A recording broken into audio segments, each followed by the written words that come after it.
The portable gaming world is currently in the middle of a nuclear arms race, and Asus just dropped the ultimate warhead. For the past 3 years, we've been living in the shadow of the original handheld revolution. We saw the Steam Deck prove the concept, and we saw the first ROG Ally bring the raw power of Windows to the palm of our hands. But let's be honest with ourselves, those first-generation devices were prototypes. They had the power, but they didn't have the soul. They had the screens, but they didn't have the battery life. They had the potential, but they were held back by a version of Windows that felt like it was fighting the hardware instead of helping it.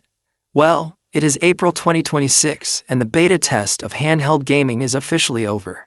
Today, we are tearing apart the legend of the Asus ROG Ally 2. This isn't just a mid-cycle refresh like the Ally X was. This is a ground-up reimagining of what a portable PC can be. We are talking about the debut of the AMD Ryzen Z2 Extreme. A chip so efficient and so powerful that it's currently making $1,500 gaming laptops look obsolete. We are diving into the 120Hz OLED VR display that finally solves the biggest complaint of the original model.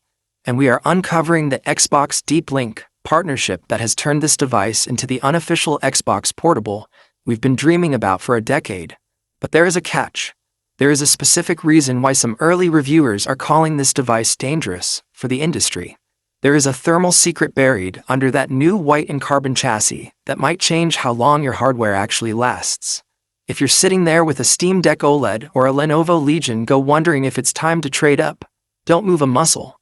By the end of this 30-minute breakdown, you'll know exactly why the ROG Ally 2 is the most important piece of gaming hardware released in the last 5 years, and why it might be the last handheld you ever need to buy. Let's start with the heart of the dragon, the Ryzen Z2 Extreme. For months, the rumors were swirling about whether AMD could actually shrink their Strix-Point architecture into a handheld TDP. The answer is a resounding yes.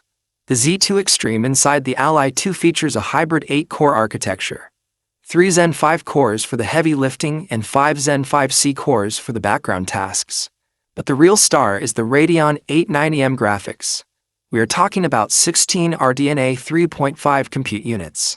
To put that in plain English for the non-nerds out there, this handheld is now capable of playing Cyberpunk 2077 at 1080p, high settings, at a locked 60 frames per second. This isn't handheld-grade performance anymore. This is desktop-grade performance in your backpack. In our testing, the Z2 Extreme is delivering a 30% jump in pure GPU power over the original Z1 Extreme. But more importantly, it's doing it while sipping power.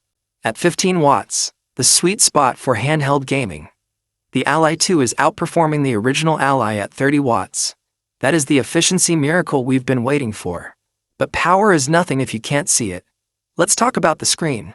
The original Ally had a great 1080p LCD, but in 2026, LCD is a dirty word.